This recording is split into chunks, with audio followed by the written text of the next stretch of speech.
मैं जिस मूवी का एक्सप्लेनेशन करने वाला हूँ उसका नाम है अल जिन, जो कि 2013 में रिलीज हुई थी, जिसे हसन काराकाडी ने डायरेक्ट किया है।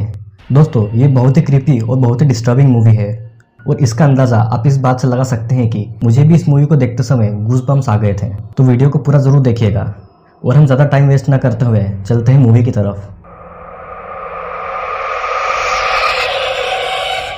दोस्तों, ये एक सच्ची घटना पर आधारित मूवी है और मूवी के स्टार्टिंग में हमें ये मैसेज दिखाया जाता है, जिसका मतलब होता है कि एंटोलिया शहर में हर साल 1400 लोग गायब हो जाते हैं, जिसका कोई ठोस सबूत या कारण नहीं पता चलता। सीन चेंज होता है और हम देखते हैं कि एक कमरे के रॉकिंग चेयर पर एक डरावनी सी डॉल रखी हुई है और दूसरे कमरे का दरवाज़ा अपने आप खुल जाता है और वो चेयर अपने आप ही हिलने लगती है। कमरे की दूसरी तरफ एक लड़की सो रही थी, जो अचानक उठकर घर से बाहर चली जाती है और दूसरे कमरे का दरवाज़ा ताले से खोलकर कमरे के अंदर एंटर होती है। उसके हाथों में वही डरावनी गुड़िया थी। वो वहाँ अंदर वाले कमरे में जाती है, जहाँ का नज़ारा बहुत ही डरावना था। वो अंदर एक डरावनी बॉडी को देखती है, जिस पर कीड़े ही कीड़े मंडरा रहे थे और वो उस बॉडी से डरकर कमरे से बाहर आती है, जहाँ उससे कोई शैतानी ताकत पकड़ लेती है और अंदर कमरे में पड़ी बॉडी जाग जाती है। सीन यही कट होता है और एक आदमी फ़ोन पर एक न्यूज़ रिपोर्टर से बात कर रहा होता है। वह आदमी उसे बताता है जो लड़की गायब हुई है उसके पीछे कोई शैतानी कारण है जिसे लोग समझ नहीं रहे हैं, जिस पर वो रिपोर्टर कहता है कि ये सब मनगढ़ंत बातें उस घटना को छिपाने के लिए की गई है। उस लड़की का शायद किडनैप कर मर्डर हो गया होगा। वह आदमी उस रिपोर्टर की बात को नकारते हुए कहता है कि ईयर 1983 में मुजफ्फर नाम के लड़के के साथ भी ऐसा ही हुआ था और उस समय डेमन यानी कि शैतान की आवाज़ एक टेप रिकॉर्डर में रिकॉर्डेड है। और वो रिपोर्टर उस आदमी की बात को बिना सुने फ़ोन काट देता है और हम देखते हैं कि वो डेमन की रिकॉर्डेड टेप प्ले होती है, जिसमें मुजफ्फर ऊपर वाले से प्रार्थना करता है और डेमन उसे उठा ले जाता है।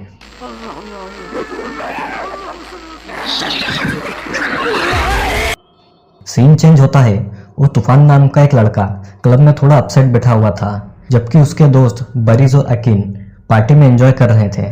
बरीज उसके लिए ड्रिंक लाता है और उससे कहता है कि वो कब तक अपनी गर्लफ्रेंड से हुए झगड़े को लेकर मायूस रहेगा और वो उसे अकीन की फीमेल फ्रेंड्स के साथ पार्टी एंजॉय करने को कहता है।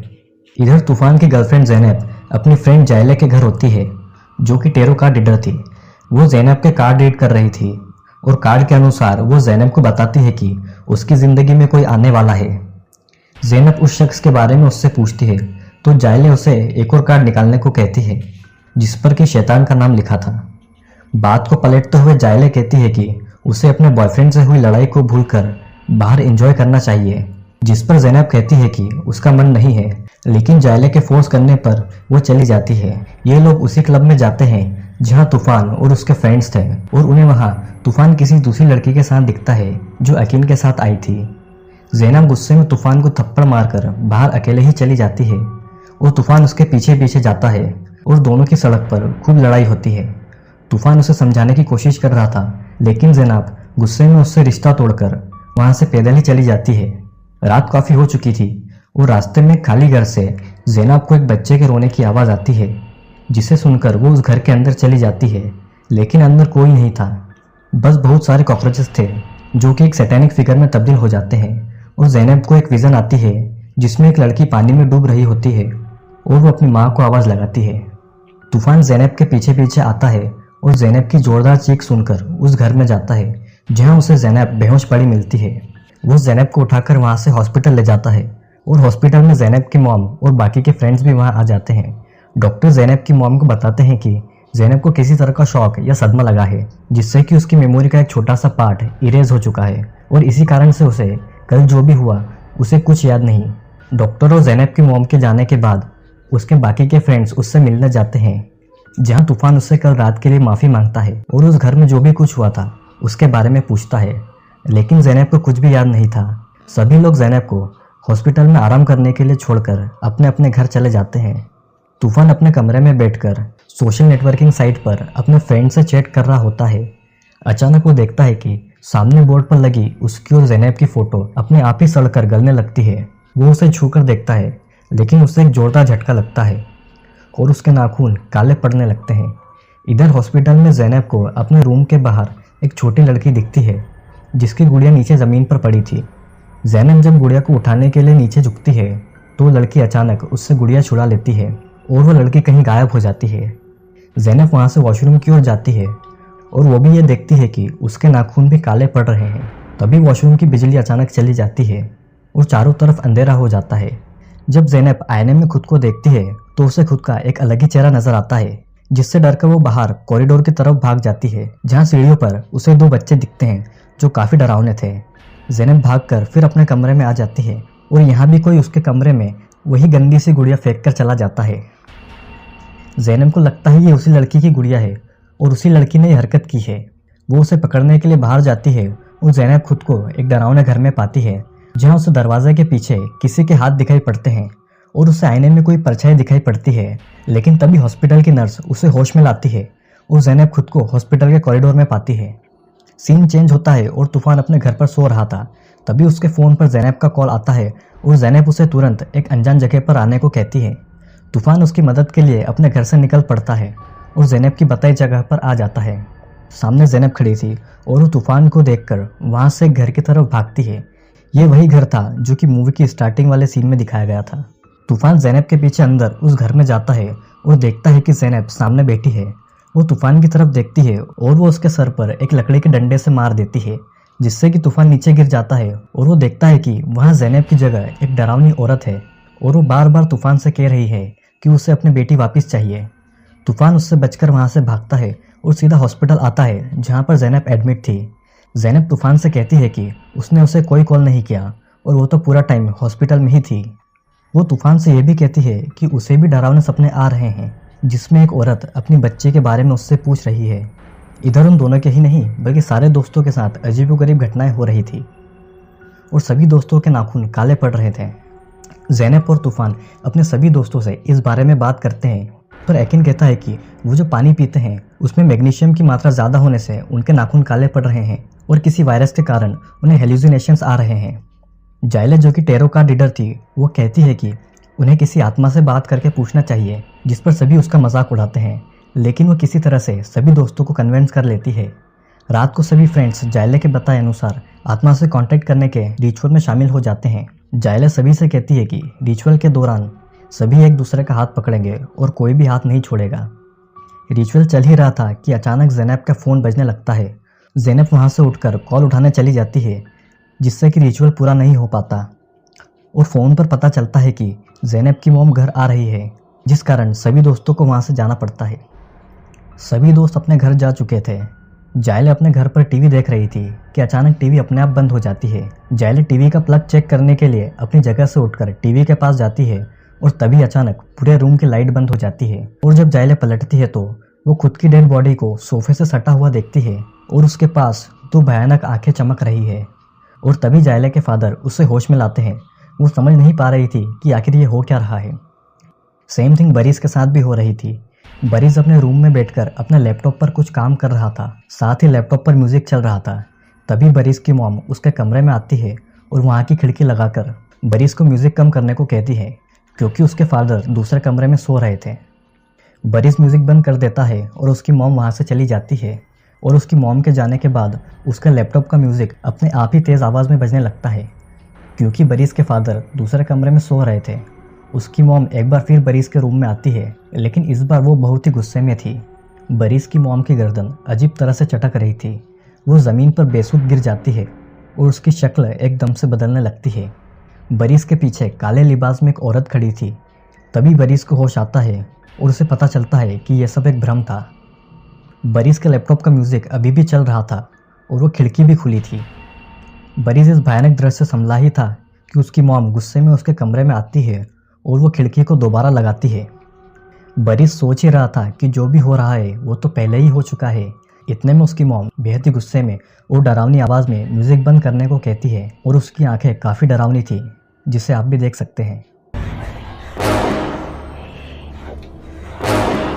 अब इन 5 फ्रेंड्स का जीना मुश्किल हुआ पड़ा था। सभी को तरह तरह के विजन्स आ रहे थे, जिसका कारण उन्हें पता ही नहीं चल रहा था।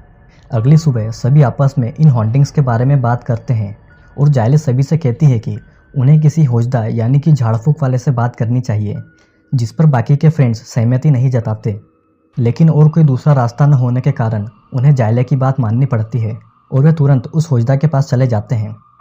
होजदा एक बड़े से पानी के बर्तन में कागज़ पर कुछ स्पेल लिखकर कागज़ को उस बर्तन में डालता है जिसमें कि एक जिंदा मछली भी थी। जब वो कागज़ पूरा भीग जाता है तो होजदा उस कागज़ को निगल लेता है और निगलते ही उसे उल्टी आने लगती है और उसके मुंह से एक बड़ी सी सुई निकलती है। वो सभी लोगों को आंखें बंद करने का बोलता है और वो सुई उस जिंदा मछली में दे मारता है, जिससे कि ज़ैनब उठकर दूसरी भाषा में कुछ बोलती है, जिसका मतलब था कि इन सभी ने डेमन के पास जाने का फैसला खुद किया है और ये सभी सजा के लायक हैं। होजदा सुई निकाल लेता है और सब पहले की तरह हो जाता है। होजदा उन्हें बताता है कि समस्या कुछ ज़्यादा ही बड़ी और ख़तरनाक है। वो उनकी मदद नहीं कर पाएगा, लेकिन वो एक शख्स को जानता है जो उनकी मदद कर सकता है। वो उन 5 फ्रेंड्स को उस पुराने घर में जाने को कहता है जहाँ की उन्हें विजन्स आते थे, और तब तक होजदा उस इंसान को वहाँ लेकर आ जाएगा। तूफान, ज़ैनब और सभी फ्रेंड्स उस घर में जाते हैं जहाँ उन्हें बहुत ही अजीब अजीब आवाज़ें आ रही थी।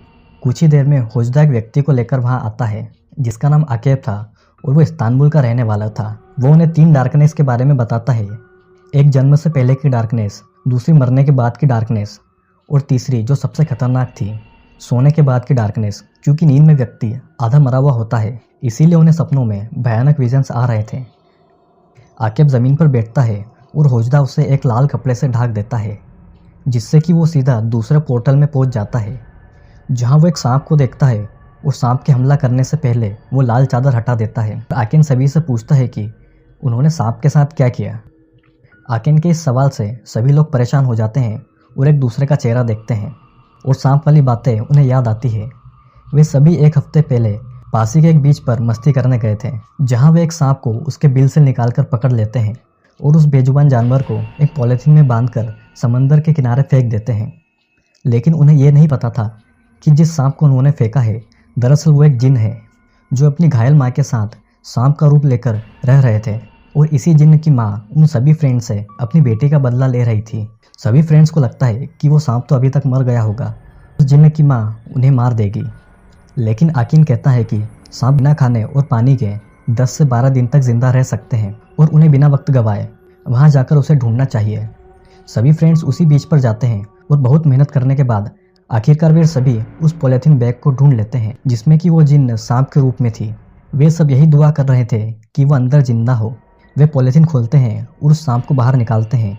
खुशकिस्मती से वो सांप जिंदा था। वो चलकर आगे चली जाती है और अपने असली रूप में आती है। वो जिन जिंदा तो थी लेकिन बहुत ही घायल थी। वो उन सभी 5 फ्रेंड्स को गुस्से भरी नज़रों से देखती है और अपनी माँ के पास चली जाती है जो उसका बेदर्दी से इंतज़ार कर रही थी। ये सारी बातें वो आदमी उस न्यूज़ रिपोर्टर को कॉल पर बता रहा था जो कि मूवी के स्टार्टिंग से बातचीत चल रही थी, और ये आदमी और कोई नहीं बल्कि वही होजदा होता है। रिपोर्टर पूछता है कि वहाँ से आने के बाद उन 5 फ्रेंड्स का क्या हुआ, जिस पर होजदा बताता है कि वो 5 फ्रेंड्स एक रेस्टोरेंट में गए थे और एक पार्टी सेलिब्रेट कर रहे थे। वहाँ से अचानक ज़ैनब गायब हो जाती है। लगभग 1 महीने तक बाकी के लोग उसे ढूंढते हैं लेकिन वो कहीं नहीं मिलती, और अंत में वे फिर एक बार होजदा के पास आते हैं जहाँ आकेब उनसे मिलता है। वो उन सबसे कहता है कि होजदा यहाँ नहीं है, लेकिन उन्हें पता था कि तुम सब लोग यहाँ आने वाले हो, इसलिए वो रिचुअल की पूरी तैयारी करके गए हैं जिससे आकेब परफॉर्म करने वाला है। आकेब सभी को बताता है कि वो जिन बच नहीं पाई और मारी गई, और सज़ा के तौर पर कुल्लूस कबीले के जिन ज़ैनब को अपनी दुनिया में ले गए, और अगर वे ज़ैनब को वापस चाहते हैं तो उन्हें भी जिन की दुनिया में जाकर कुल्लूस कबीले के जिन को ये बताना होगा कि ज़ैनब ने उस बच्चे को नहीं मारा और जो कुछ भी हुआ वो सिर्फ एक घटना थी। आकेब सारी तैयारी कर चुका था। वो सभी को सफ़ेद बोरे में बंद करके रस्सी से बांध देता है। एकिन अपने मोबाइल के कैमरा में सब कुछ रिकॉर्ड कर रहा था क्योंकि सबसे ज़्यादा वही डरा हुआ था। आकेब रिचुअल शुरू करता है और आसपास से डरावनी आवाज़ें आने लग जाती है जिससे कि आकिन बहुत ज़्यादा डर जाता है और अंदर से ही होजदा को कॉल करता है, जिससे कि उसे पता चलता है कि आकेब तो होजदा के साथ ही है और जो उनके साथ ये रिचुअल परफॉर्म कर रहा है वो आकेब नहीं बल्कि कुल्लूस कबीले का ही एक जिन्न है और वो सभी को अपनी दुनिया में ले जाने आया है। यह सुनकर एकिन एक चाकू से उस रस्सी को काटकर बाहर आता है, लेकिन वहाँ उसके अलावा और कोई नहीं था। वो सभी को ढूंढता है और वो देखता है कि बाकी के फ्रेंड्स बुरी तरह से बंधे पड़े हैं। कीड़े उनकी जिंदा बॉडी को खा रहे हैं और उनकी रूह को जिन अपनी दुनिया में ले गया है, और देखते ही देखते आकिन को भी वो कुल्लूस कबीले का जिन अपनी दुनिया में ले जाता है। न्यूज़ रिपोर्टर होजदा का मजाक उड़ाते हुए एक सवाल करता है कि अगर जिन उन्हें दूसरी दुनिया में ले गए हैं तो क्या वहाँ वे जिंदा होंगे या मर चुके होंगे। लेकिन न्यूज़ रिपोर्टर को दूसरी तरफ से एक डरावनी आवाज़ के साथ होजदा की एक चीख सुनाई देती है और मूवी यहीं ख़त्म हो जाती है। दोस्तों, मूवी की स्टोरी काफ़ी सीधी और सिंपल है, तो मुझे नहीं लगता कि आपको कोई कन्फ्यूज़न होगी, लेकिन फिर भी कोई सवाल हो तो कमेंट बॉक्स में पूछ सकते हैं।